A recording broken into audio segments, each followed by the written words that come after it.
Good afternoon and welcome. We're so happy to have you joining us today for this second special event hosted by the Minnesota Water Research Fund. We're really honored that you took the time today to join us for this exclusive behind-the-scenes peek at water research happening here at the University of Minnesota in the Department of Civil, Environmental, and Geoengineering. My name is Shannon Walkerstorfer. I work in the External Relations Department here in the college, and it's my good fortune to work with alumni, industry partners, and benefactors who support the department throughout the year.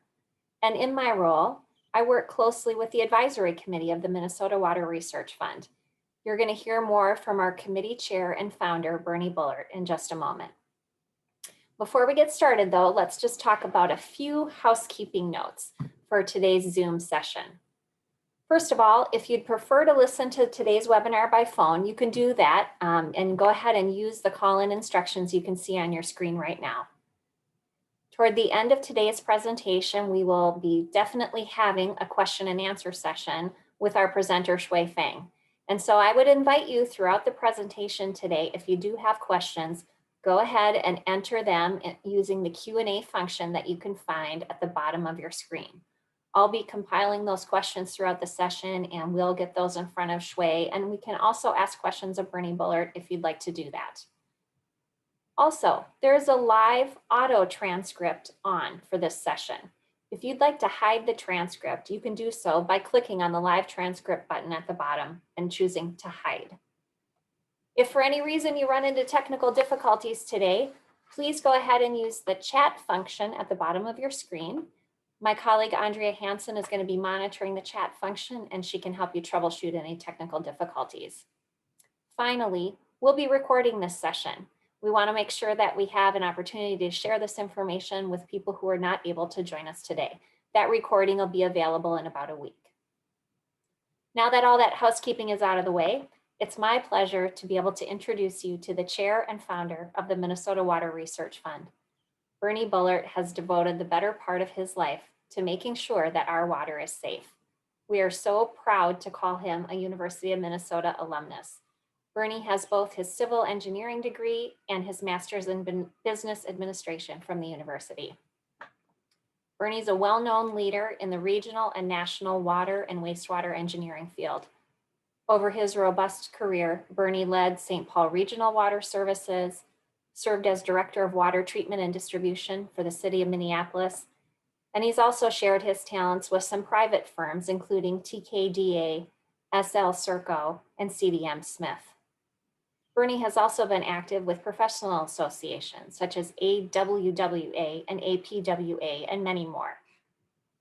Bernie has incredible expertise, and working with him the past 5 years, I also know that he has incredible passion for ensuring that effective management of our water is informed by sound scientific research. He has a vision to have Minnesota continue to be a leader in this area, which is why he founded the Minnesota Water Research Fund with his personal generosity in 2015, and why he has recruited an amazing advisory committee of volunteers to help him lead this effort. It's my pleasure to now turn things over to Bernie Bullard. Thanks so much, Bernie.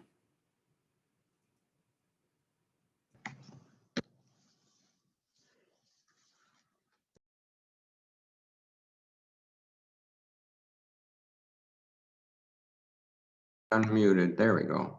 Thank you all for coming today. Thank you for Shannon for introducing me. This should be a very relevant talk today related to some of the climate change issues we're experiencing. I'd like to also thank Professor Feng for sharing her time and expertise as she does the presentation. Bernie, could you please turn your video on so we can see your smiling face? All right, I got it. There you go.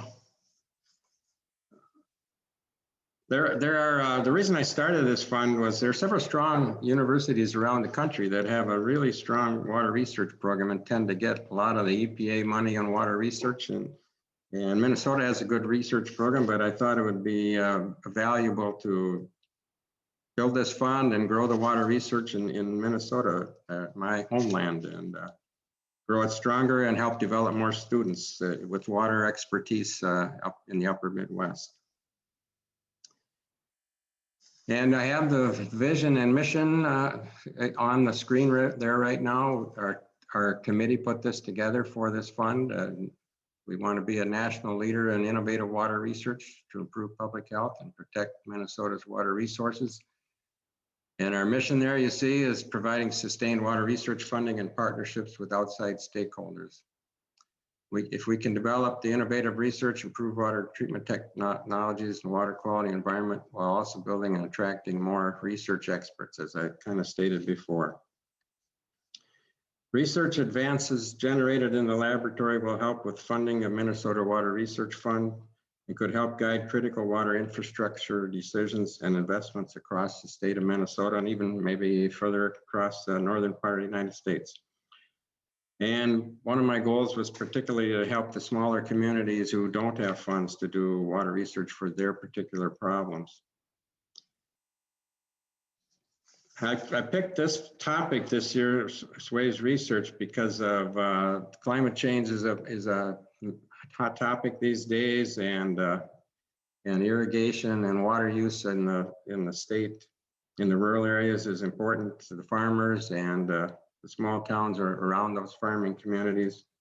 I grew up on a farm, so I've always been interested in the farming community, and we were always concerned about our crops and the animals having enough water. Even as I grew up and Dad doubled the dairy herd, our well went dry and we had to drill a well deeper in order to keep providing water to the bigger herd of cows. We are already making an impact with our research fund here. We've funded 5 research projects in the last 5 years, supporting faculty and students. And let me grab a next sheet of paper here.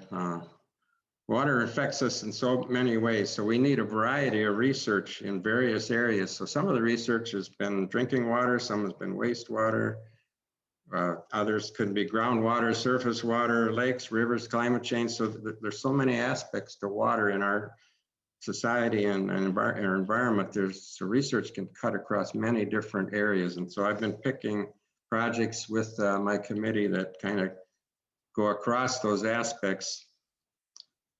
And we'll have more information for you a little bit later. So we have a big vision and we require the partnerships and thought leaderships of many people to make this happen, to grow the fund. So if you have ideas, thoughts about where we should go with some of this research, we'll talk about that a little bit more at the end. At this time, I'd like to thank and recognize the members of my committee. And they just came up on the screen there. You got Dave Allen, Lisa Cerny, Tricia Christensen, Andrew Ort, Naeem Qureshi, Michelle Stockness, Carl Street, and Stu Thornley. This committee that's been helping me, and they've been excellent. They're also all involved in the water, wastewater industry one way or another, and certainly give good advice and help me with the committee. So committee, thank you all. Those of you that are on the call or on the video today, and thank you for your time and expertise. And the research fund would not be possible without the research expertise and partnership of the Department of Civil, Environmental, and Geoengineering here at the university. I'd like to now turn things over to Professor and CEGE Department Head Joe LaBuz. Joe? Thanks a lot, Bernie. It's indeed my pleasure to join you for what is now the second web-based event hosted by the Minnesota Water Research Fund. Bernie and committee members, I thank you on behalf of the university and of course the department for your passion and dedication to ensuring that the University of Minnesota is an international leader in water research. In the Department of Civil, Environmental, and Geoengineering, our vision is inspired and innovative engineering for society. This vision is put into practice through the expertise of our faculty and in the excellence of the educational experience we provide to our students, the engineers and scientists who will be in charge of managing and protecting our water resources in the future and these students will tackle the challenges presented by climate change. We are proud to have the partnership of the Minnesota Water Research Fund and its advisory committee, many of whom are our alumni. In these resource-constrained times, research funding is increasingly difficult to secure, both at the national and local levels. We are grateful to the Minnesota Water Research Fund for stepping forward with support to help our faculty and our students to keep moving forward with their important research. When things return to normal, we look forward to welcoming you back to campus for visiting our research laboratories and seeing firsthand the impact of your support. It is now my pleasure to introduce our presenter, my colleague, Professor Feng. Shui received her bachelor's degree in mechanical engineering and a minor in biology from Stanford University. She then went to the other coast where she earned her PhD in civil and environmental engineering from Duke University. Shui completed a prestigious climate and global change postdoctoral fellowship that was received from the National Oceanic and Atmospheric Association, and that fellowship was at the University of California at Berkeley, before she joined the University of Minnesota faculty in the fall of 2017. Shui is an expert in ecohydrology and global environmental change, and her research focuses on the movement of water and carbon within ecosystems such as forests and peatlands, and how that movement can affect the global water and carbon cycles. Using a combination of field-based and sophisticated modeling techniques, Shui and her students solve problems on how interactions between plants and water can inform soil-water balance, ecosystem response to climate extremes, as well as water management decisions around irrigation and soil erosion. Please help me welcome Professor Feng.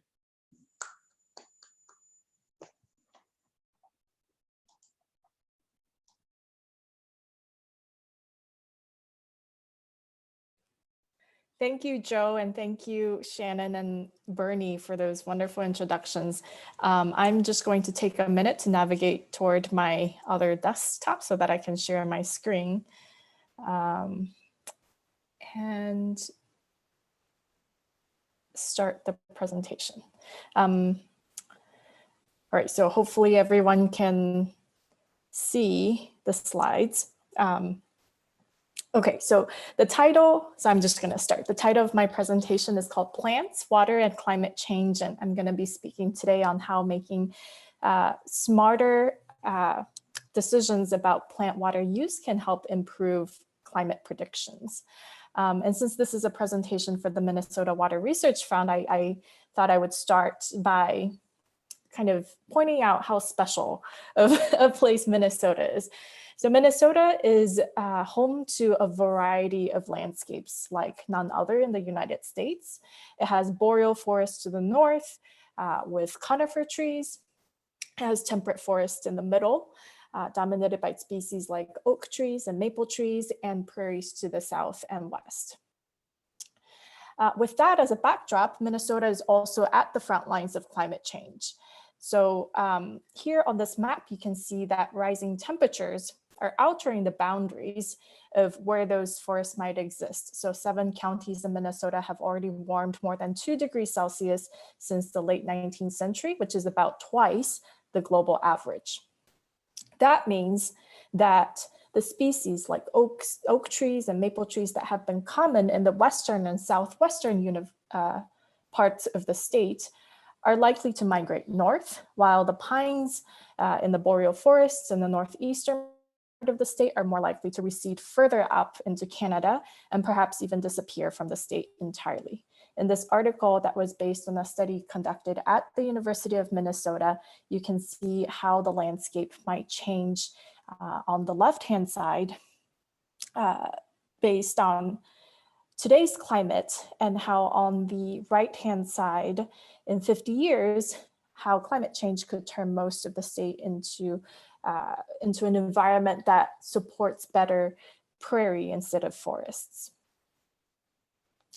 So our unique landscape and geographical location also means that the University of Minnesota has taken the lead in a lot of studies conducted on the effect of climate change on our forested biomes.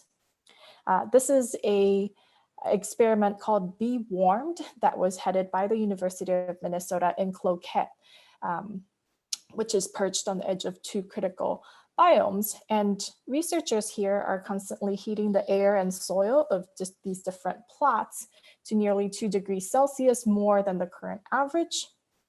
And the goal is to use these novel environments to learn about how forests will fare in the hotter decades that lie ahead.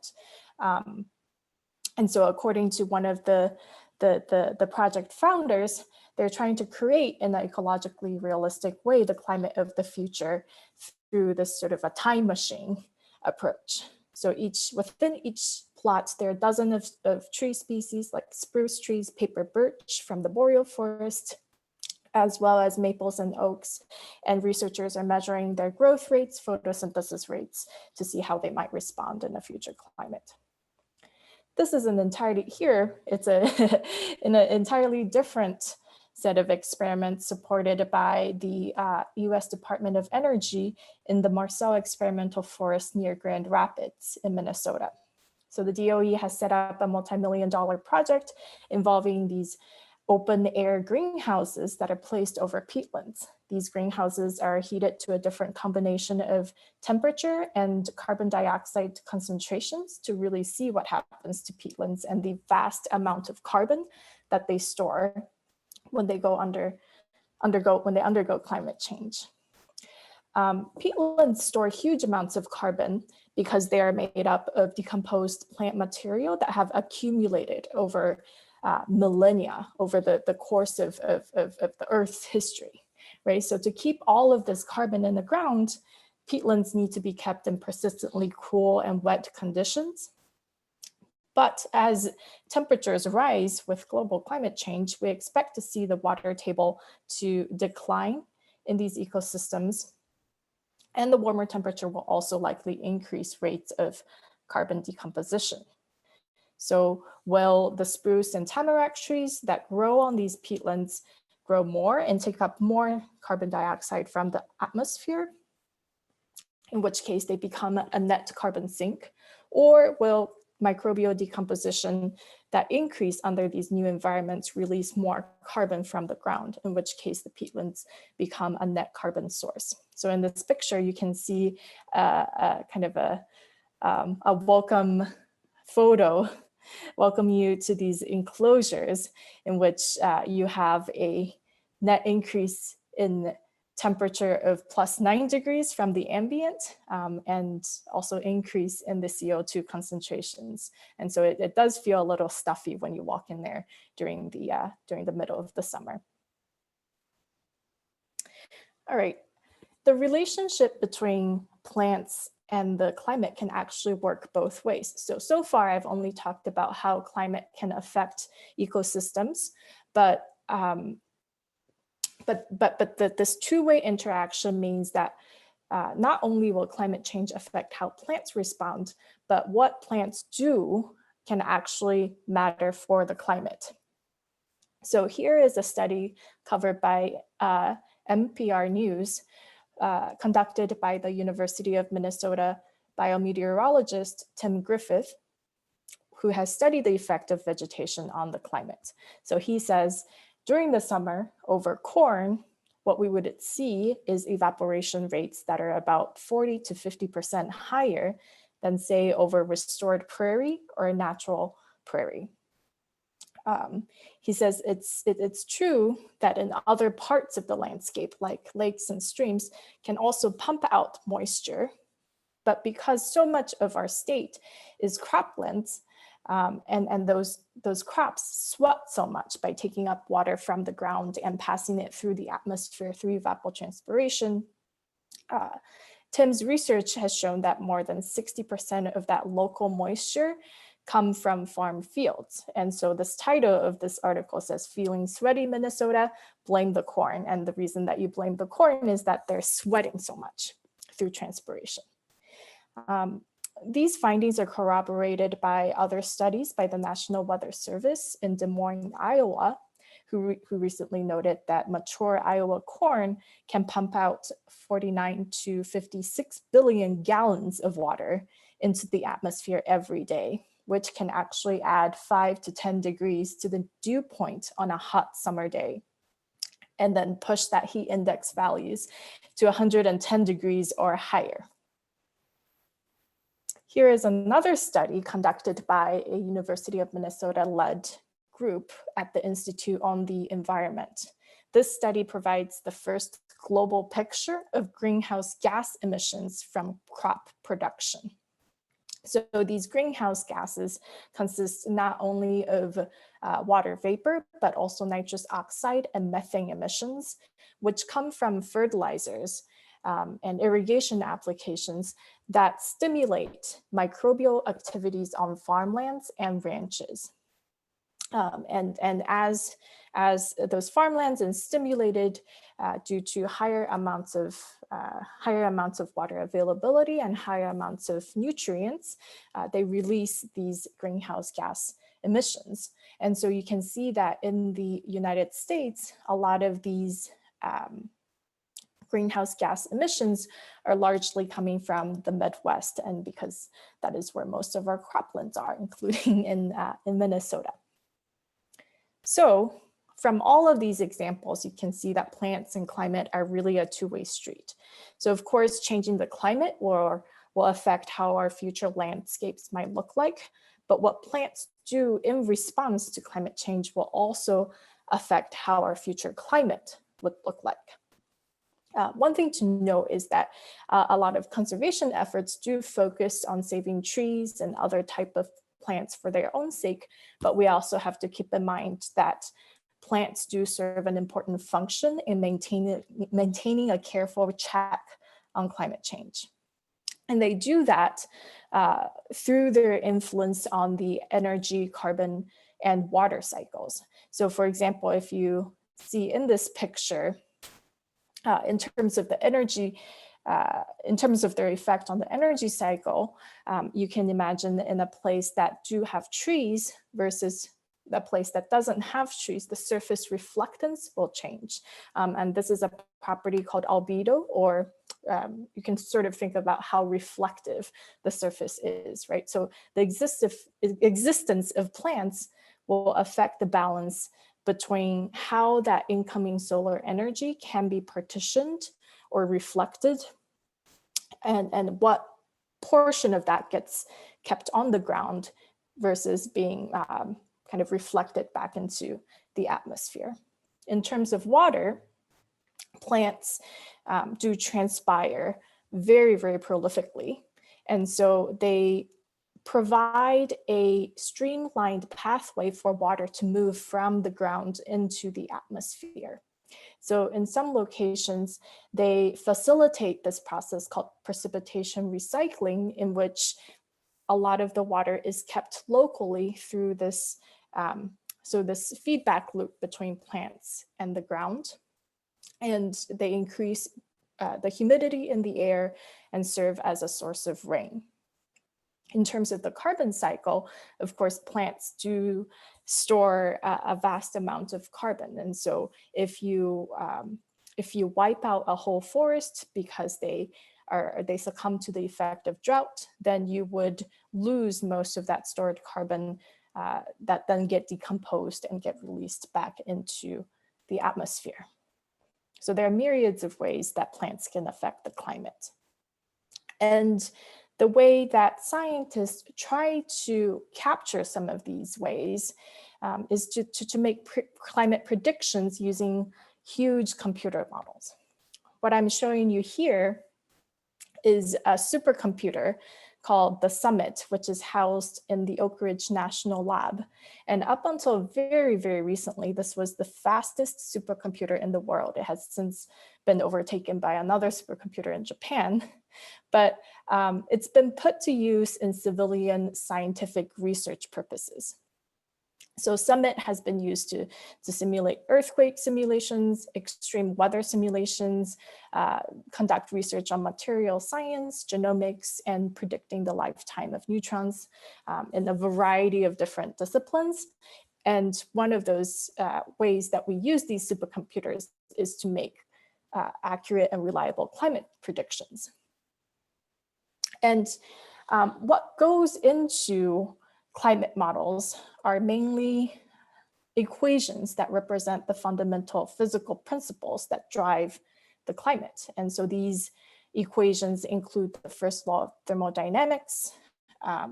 They include things like the Stefan-Boltzmann law and Clausius-Clapeyron equations. These are, Navier-Stokes equations. These are equations that we introduce our students to in our classes. But these are also the same laws that we use to build jet engines, to make weather predictions, to navigate our satellites. We have lots of confidence in our ability to do that, and including in their use toward making future climate predictions.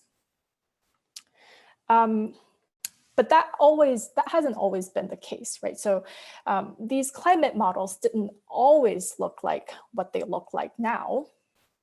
And so in the very, very beginning, we've known about the greenhouse effect since about the 1800s. So we've known about it for a very long time, but it was more fully quantified by a scientist named Arrhenius in 1896, who made the first quantitative prediction of global climate warming due to the hypothetical doubling of atmospheric carbon dioxide.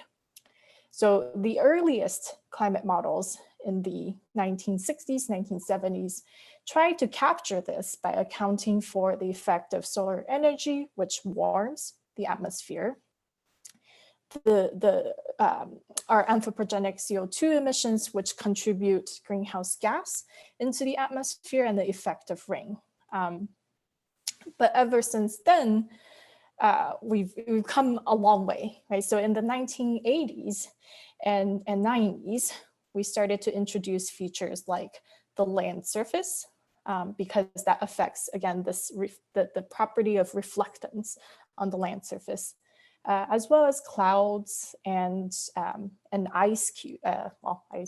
icebergs across the landscape, and a flat ocean. And again, these are features of our Earth that affects how water and energy can be distributed differently across different components.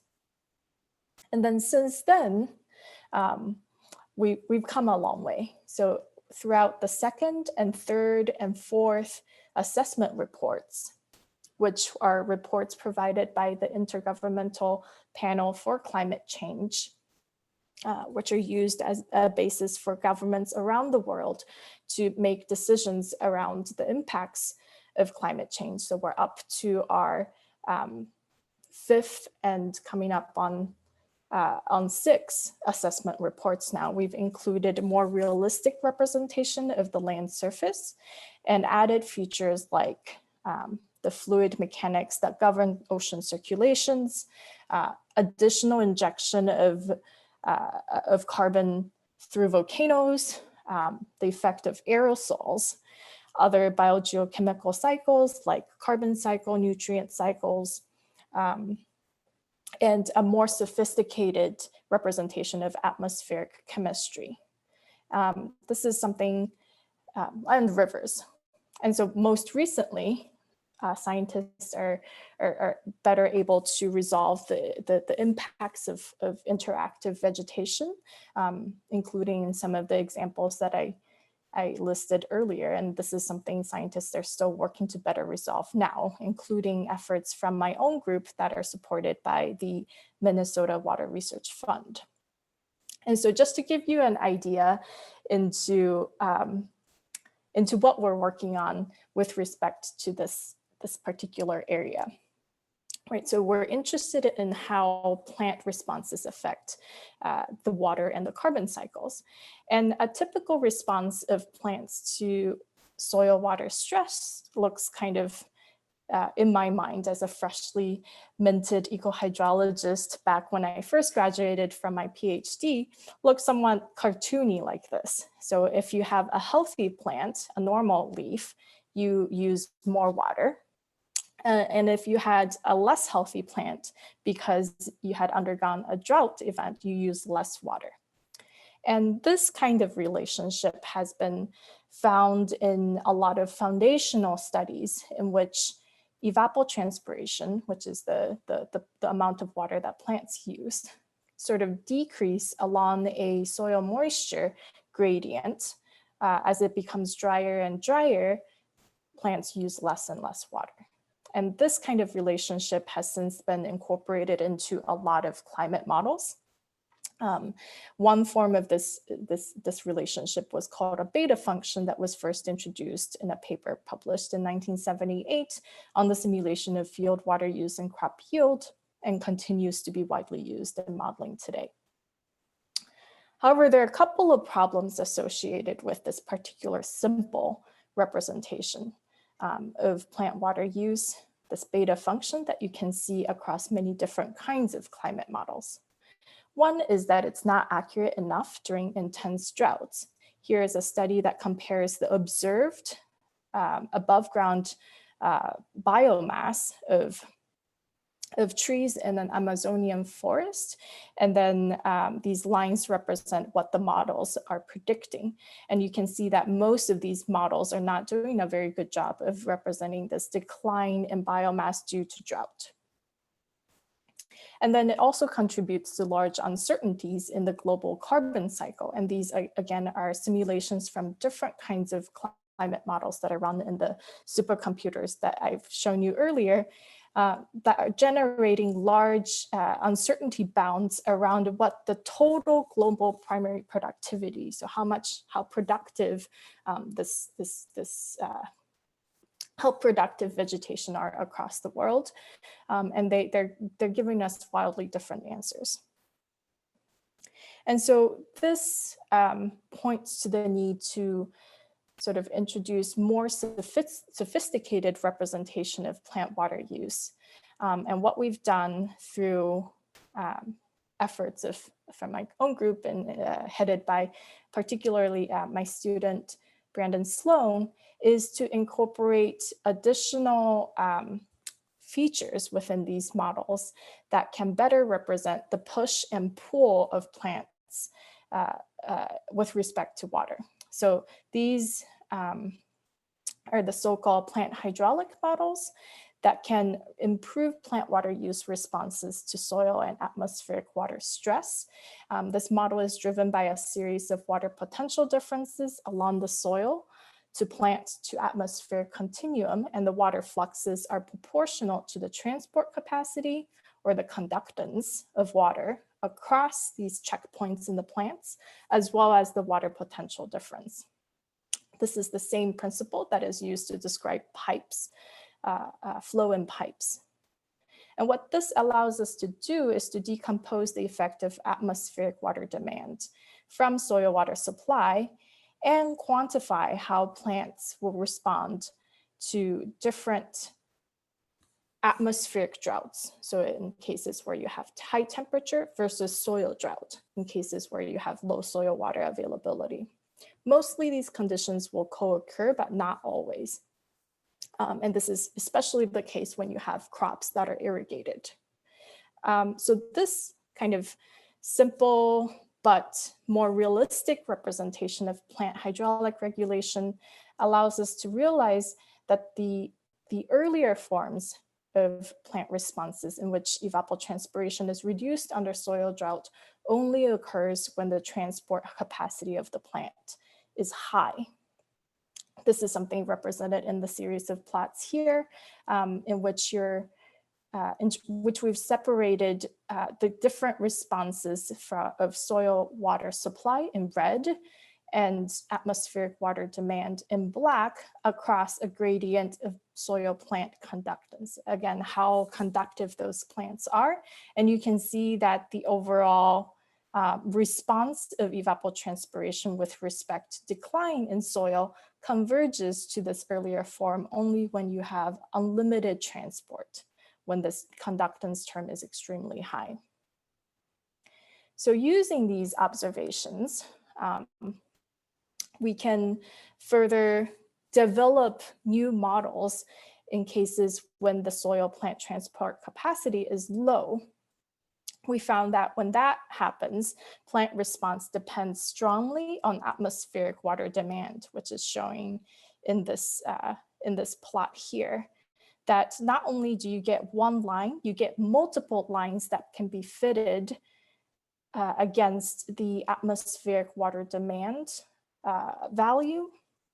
And that means that if we incorporate this additional observation into our existing models, we can vastly improve the predictions of plant water use at a forested site, which is shown here in the amount of bias that has been reduced when we employ the so-called new dynamic beta model in comparison to the more sophisticated plant hydraulic model versus what has been used previously. And so this top plot is showing that the plant hydraulics model can reduce a lot of bias in these blue regions, but this dynamic beta model that we introduced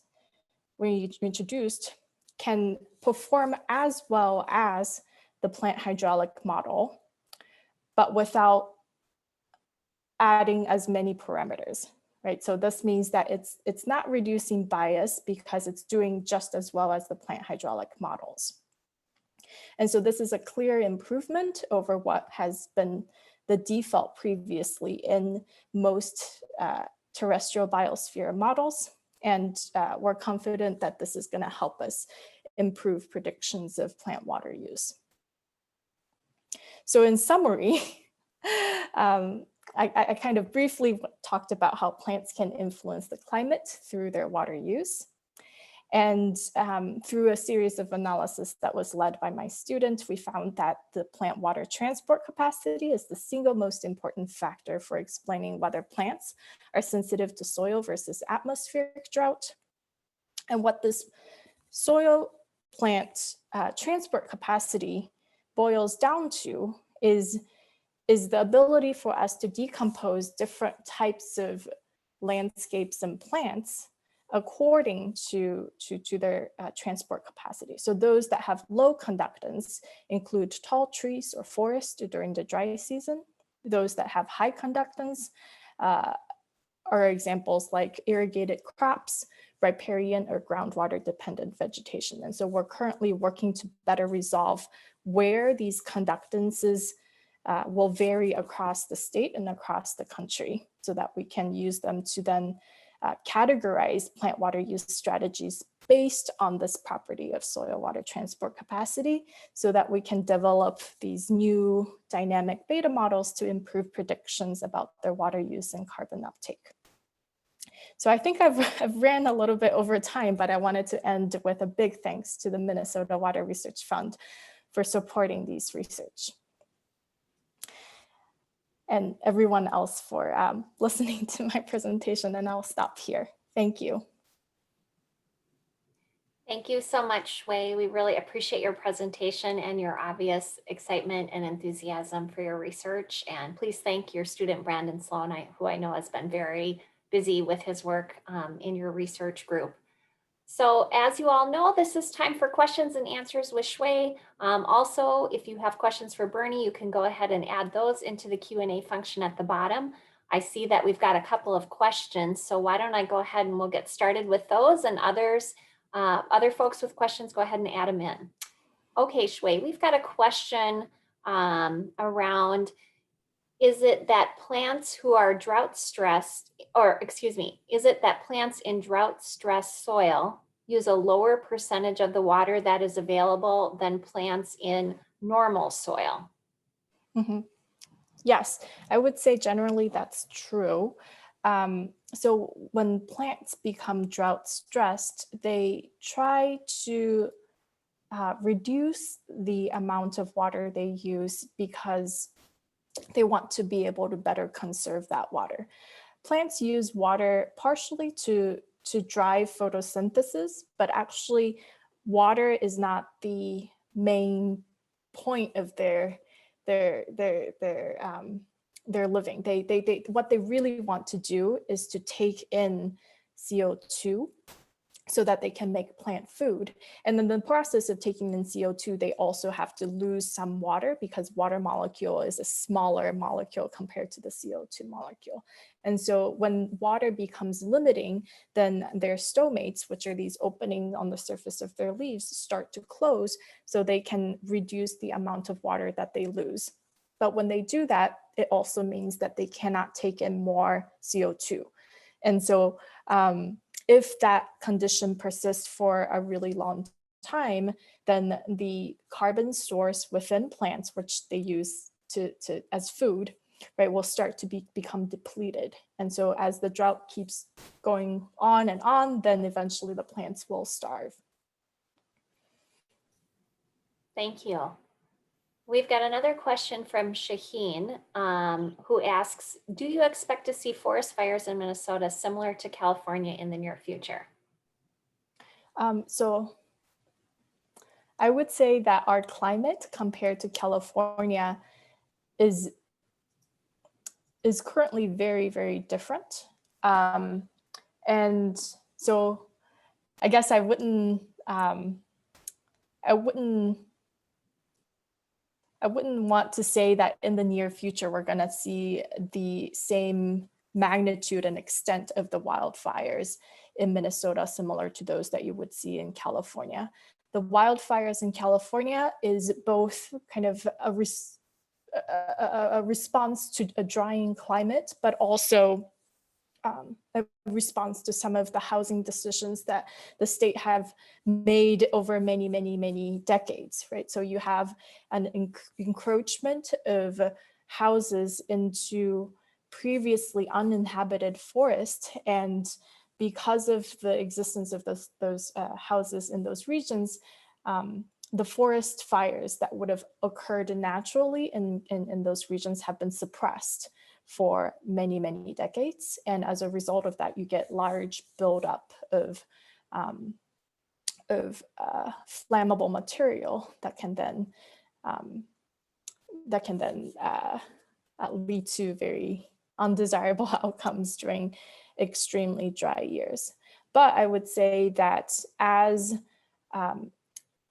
the climate continues to warm, then we're going to start to approach the type of dry conditions, especially during the summertime, like some of the conditions that would have been seen in California. But I would try to factor in these other socioeconomic and ecological differences too between here in Minnesota and in California. Thank you.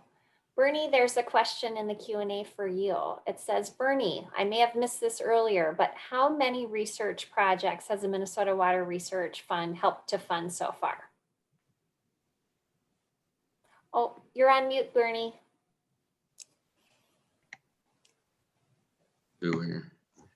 We have funded 5 so far. 5 years in a row, we funded one.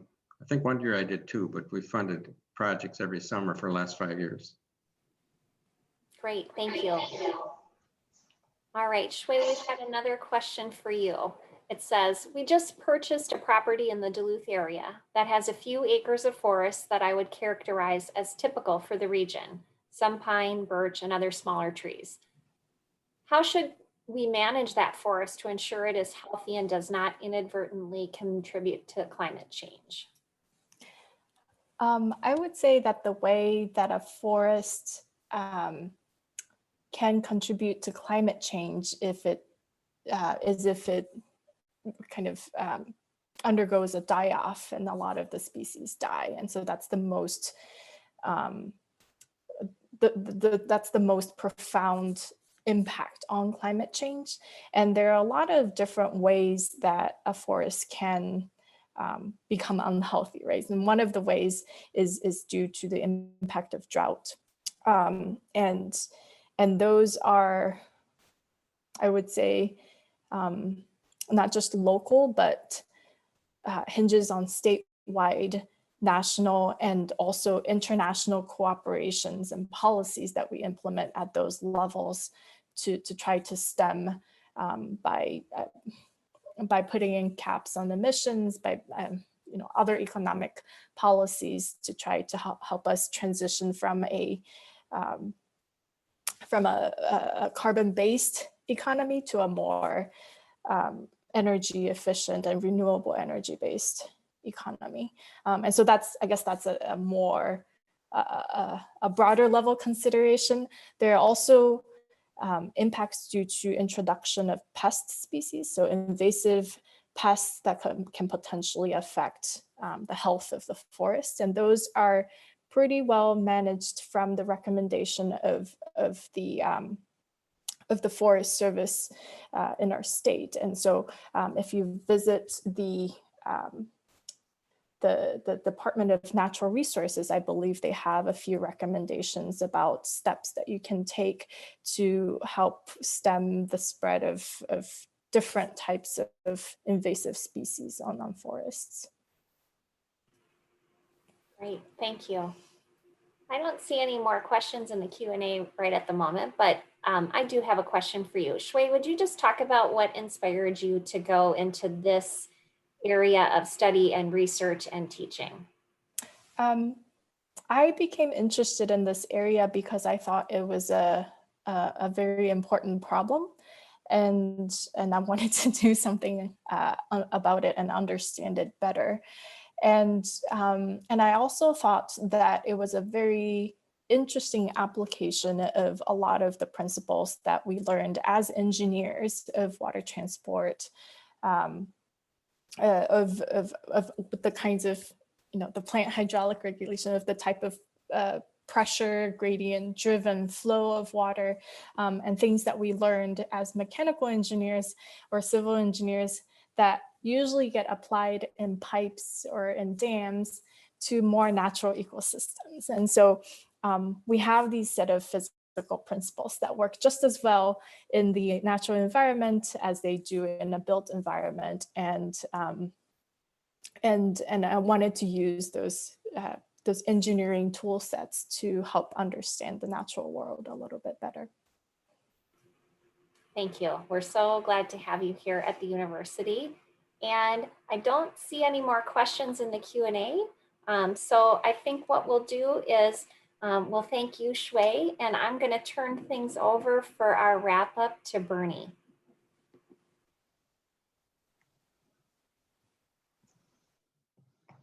Okay, I think I got it turned on. I want to thank Shui taking the time to share this exciting research with us and for her commitment to advancing research.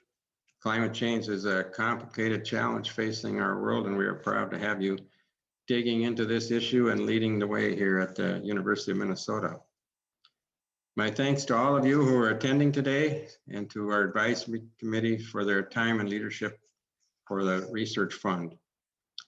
We hope that this will inspire you to stay connected with us in the Minnesota Water Research Fund. Thought partners are always welcome. Tell us what's on your mind. We certainly would like to hear from you what research questions you have, things that we should consider funding in the future. I think water research is critical, so if you have ideas, certainly share them with us. Just there's some options here. Tell us what research you think is needed. There's some ways you can get back to us.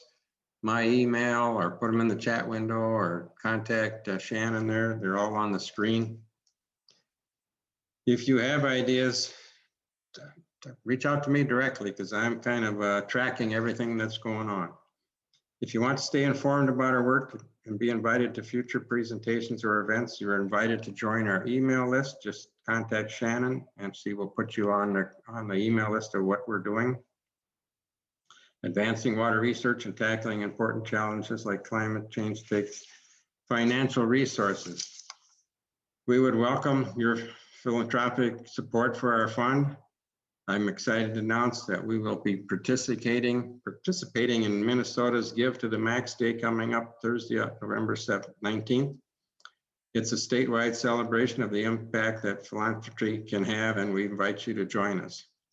Our goal is to raise at least $5,000 from our community, and we invite you to make a gift. To encourage everyone to give, I am offering a matching gift. The first 5,000 gifts made to the fund will be matched by me 2 for 1. The online giving link is shown on the screen, and if you have any questions, don't hesitate to let me or Shannon know. Thank you in advance for investing in our goal to ensure the University of Minnesota is a national leader in innovative water research that improves public health and protects and preserves Minnesota's water resources. Have a wonderful afternoon, everyone, and we'll see you next time we put on another talk. Thank you.